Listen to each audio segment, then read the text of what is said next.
अस्सलामु अलैकुम। आज की वीडियो का मौजू है रसूलुल्लाह सल्लल्लाहु अलैहि वसल्लम की शहादत की अफ़वाह और जंग पर उसका असर। इब्ने कीमा ने इस ऐलान से कि मैंने मोहम्मद सल्लल्लाहु अलैहि वसल्लम को शहीद कर दिया है सुनकर मुसलमानों की हिम्मत पस्त कर दी और इनकी सफ़ों में बदनस्मी पैदा हो गई।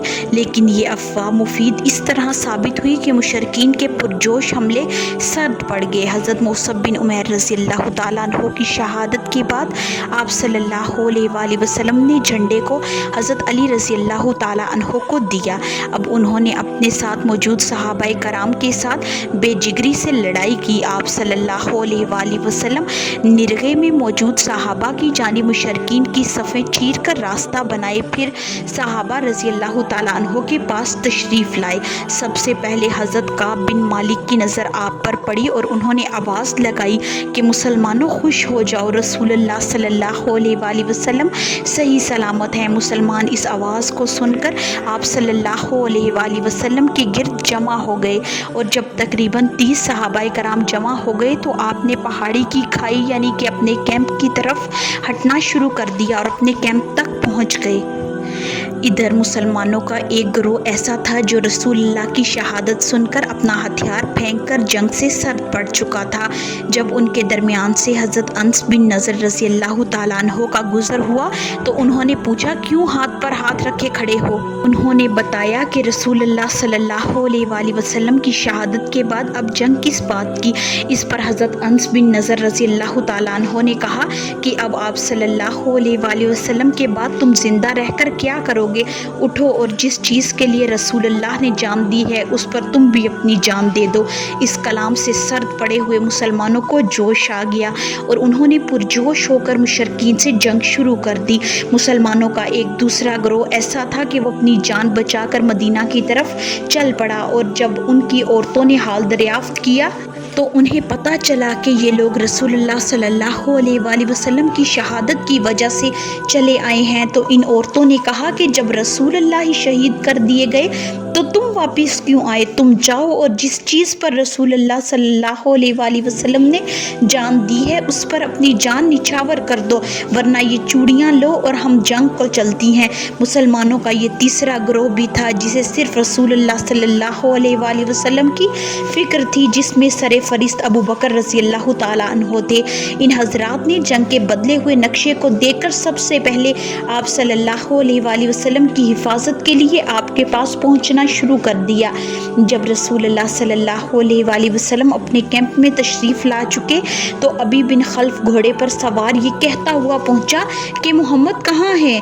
या तो मैं रहूँगा या वो रहेंगे। इस पर आप सल्लल्लाहु अलैहि वसल्लम ने हारिस बिन समा रज़ियल्लाहु ताला अन्हु से एक छोटा सा नेज़ा लिया और उसके सामने पहुंचकर उसके खुद और ज़र्रेह के दरमियान हल्क के पास थोड़ी सी खाली जगह देखकर उस पर ऐसा नेज़ा मारा कि वह घोड़े से कई बार लुढ़क गया। इसकी गर्दन पर मामूली खराश आई थी। जब वह कुरैश के पास पहुंचा तो कहने लगा, वल्लाह मुझे मोहम्मद ने कत्ल कर दिया। इस पर कुरैश ने कहा, तुमने दिल छोड़ दिया है, तुम्हें तो मामूली खराश आई है। उसने कहा कि मुझे मोहम्मद सल्लल्लाहु अलैहि वसल्लम कहा करते थे कि मैं तुम्हें कत्ल करूँगा इंशाअल्लाह, इसलिए अगर मोहम्मद सल्लल्लाहु अलैहि वसल्लम मुझ पर थूक भी दे तो मेरी जान चली जाती। बिलाखिर ये दुश्मन खुदा और दुश्मन रसूल सल्लल्लाहु अलैहि वसल्लम मक्के वापसी में मुकामे सर्फ पहुंचकर मर गया। इसके बाद आप सल्लल्लाहु अलैहि वसल्लम उहद पहाड़ पर एक छोटे से गार की तरफ चढ़े, लेकिन आप सल्लल्लाहु अलैहि वसल्लम चढ़ नहीं पाते थे। तो तलहा बिन अब्दुल्लाह रज़ियल्लाहु ताला अन्हु आप सल्लल्लाहु अलैहि वसल्लम को अपने कंधे पर उठाकर इस गार में लाए और वहीं पर आप सल्लल्लाहु अलैहि वसल्लम के ज़ख्म की मरहम पट्टी की गई। इधर अबू सुफियान और खालिद बिन वलीद की क़ियादत में मुशरिकीन का एक गिरोह पहाड़ की घाटी पर चढ़ने लगा। आप सल्लल्लाहु अलैहि वसल्लम ने यह दुआ फरमाई, ए अल्लाह ये हमसे ऊपर न जाने पाएँ। फिर हज़रत उमर बिन ख़ित्ताब रज़ियल्लाहु ताला अन्हु ने मुसलमानों के एक दस्ते के साथ उनसे लड़कर उन्हें नीचे उतरने पर मजबूर कर दिया। मुशरिकीन मक्का की तरफ से ये आखिरी हमला था और उन्हें यकीन हो गया था रसूलुल्लाह शहीद कर दिए गए हैं। لہٰذا وہ اپنے کیمپ کی طرف پلٹ کر مکہ کی واپسی میں لگ گئے۔ کچھ مشرک مرد اور عورتیں مسلمان شہداء کے مسئلے میں لگ گئیں، یعنی شہیدوں کے ناک، کان، شرمگاہ کاٹ دیے اور پیٹ چیر دیے۔ ہندا زوجہ ابو سفیان نے، جو عتبہ کی بیٹی تھی، حضرت حمزہ رضی اللہ تعالیٰ عنہ کا سینہ چاک کر کے سینہ نکال کر دانت سے چبانا نگلنا چاہتی تھی، لیکن نگل نہ سکی، اس لیے تھوک دیا، لیکن ناک کان کاٹ کر گلے کا ہار بنا لیا۔ مومن عورتیں یہ خبر سن کر مسلمان شکست کھا چکے ہیں اور جنگ میں رسول اللہ صلی اللہ علیہ وآلہ وسلم کو شہید کر دیا گیا ہے، میدان جہاد میں پانی کے مشکیزے کے ساتھ پہنچی۔ ان عورتوں میں سر فہرست حضرت عائشہ، حضرت فاطمہ، ام سلیم، ام سلیت اور ام ایمن رضی اللہ تعالی عنہا وغیرہ تھیں۔ ام ایمن رضی اللہ تعالی عنہا نے جب مسلمانوں کو مدینہ میں گھستے دیکھا تو ان کے چہروں پر مٹی پھینکنے لگیں اور کہنے لگیں کہ یہ سوت کاٹنے کا تکلا لو اور ہمیں تلوار دو۔ پھر تیزی میں میدان جہاد پہنچ کر یہ مومن عورتیں زخمیوں کو پانی پلانے لگیں۔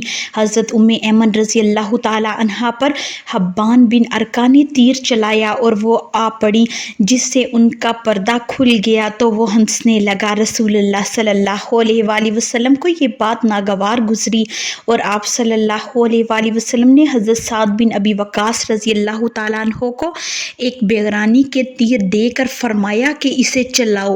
سعد رضی اللہ تعالیٰ عنہ نے تیر چلایا اور یہ تیر حبان بن ارقہ کے حلق پر لگا اور وہ چٹ گر پڑا اور وہ بھی بے پردہ ہو گیا۔ اس پر رسول اللہ صلی اللہ علیہ وآلہ وسلم ہنس پڑے اور ارشاد فرمایا کہ سعد نے ام ایمن کا بدلہ لے لیا، اللہ ان کی دعا قبول کرے۔ رسول خدا صلی اللہ علیہ وآلہ وسلم احد کے روز جب گھاٹی کے اندر تشریف لائے تو آپ صلی اللہ علیہ وآلہ وسلم کی لخت جگر حضرت فاطمہ الزہرا رضی اللہ تعالیٰ عنہا نے آپ صلی اللہ علیہ وآلہ وسلم کے زخم کو پانی سے دھویا۔ اس پر حضرت علی رضی اللہ تعالیٰ عنہ ڈھال سے پانی بھار رہے تھے۔ جب فاطمہ رضی اللہ تعالیٰ عنہا نے دیکھا کہ خون نہیں رک رہا تو چٹائی کا ایک ٹکڑا لیا اور اسے جلا کر زخم پر چپکا دی، جس سے خون بند ہو گیا۔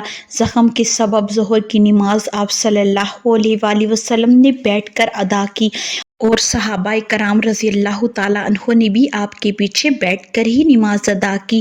کفار مکہ نے جب واپسی کی تیاری پوری کر لی تو ابو سفیان پھر جبل احد پر چڑھا اور آواز لگانا شروع کیا کہ کیا تم میں محمد، ابو بکر، عمر رضی اللہ تعالیٰ عنہ موجود ہیں؟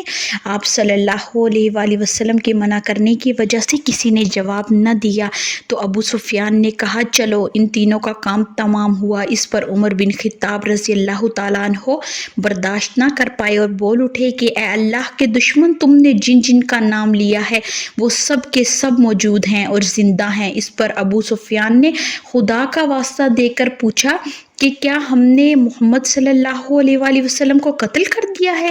اس پر عمر رضی اللہ تعالیٰ عنہ نے جواب دیا، خدا کی قسم نہیں، بلکہ اس وقت وہ تمہاری باتیں سن رہے ہیں۔ پھر ابو سفیان نے نعرہ لگانا شروع کیا، حبل بلند ہو۔ آپ صلی اللہ علیہ وآلہ وسلم کے کہنے پر مسلمانوں نے جواب میں نعرہ لگایا، اللہ اعلیٰ اور برتر ہے۔ پھر ابو سفیان نے نعرہ لگایا، ہمارے لیے عزا ہے اور تمہارے لیے کوئی عزا نہیں۔ آپ صلی اللہ علیہ وآلہ وسلم کے کہنے پر مسلمانوں نے جواب میں کہا، اللہ ہمارا مولا ہے اور تمہارا کوئی مولا نہیں۔ اس کے بعد ابو سفیان کہنے لگا، آج کا دن کتنا اچھا دن ہے، آج ہم نے بدر کا بدلہ لے لیا اور حساب برابر ہوا۔ مسلمانوں نے جواب دیا، حساب برابر کا نہیں، کیونکہ تمہارے متوکلین جہنم میں ہیں۔ اس کے بعد ابو سفیان اور اس کے رفقا کہنے لگے، اگلے سال بدر میں پھر لڑنے کا وعدہ کر لو۔ اس پر رسول خدا صلی اللہ علیہ وآلہ وسلم نے ایک صحابی کو فرمایا کہ کہہ دو ٹھیک ہے، اور یہ بات ہمارے اور تمہارے درمیان طے پائی۔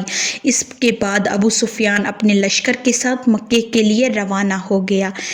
کل کی ویڈیو میں ہم شہیدوں کے دفن ہونے کے بارے میں بات کریں گے۔ ویڈیو کو اینڈ تک دیکھنے کا بہت شکریہ۔ اگر آپ کو آج کی ویڈیو پسند آئی ہو تو لائک، شیئر، کمنٹ اور سبسکرائب ضرور کریں اور گھنٹی کے نشان کو دبائیں تاکہ آپ کو آنے والی ویڈیوز کے نوٹیفیکیشن بر وقت ملے۔